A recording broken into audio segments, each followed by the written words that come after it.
এই যে French fry তৈরি করব, এই জন্য আলুগুলো এভাবে কেটে নিয়ে এখন লবণ জলে হালকা একটু সেদ্ধ করে নিচ্ছি।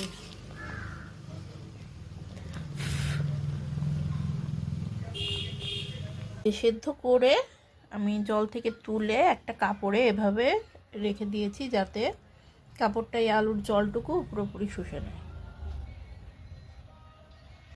এই যে ফ্রেঞ্চ ফ্রাইয়ের জন্য ওই আলুগুলো আমি একটু ময়দা দিয়ে মাখিয়ে নিয়েছি। তেল গরম হয়ে গেছে, এখন আমি ভেজে নেব এগুলো।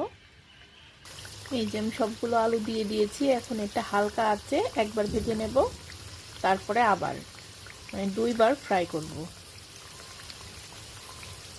এই যে চুলার আঁচ বন্ধ করে দিয়েছি, আমার একবার ভাজা হয়ে গেল।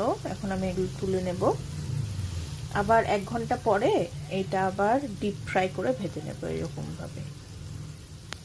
এই যে দেখুন দ্বিতীয়বারের মতো আমি এটা ভেজে নিচ্ছি, এটা এখন গোল্ডেন ব্রাউন করে ভেজে নেব। এই যে দেখুন খানিকটা ভাজা ভাজা হয়েছে, আমি অল্প আঁচে ভেজে নিচ্ছি যাতে কুড়মুড়া হয়।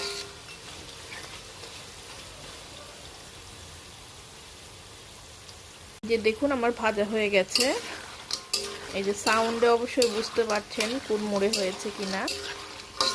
এখন এটা নামিয়ে মশলা দিয়ে লবণ দিয়ে মাখিয়ে বাস সার্ভ করব।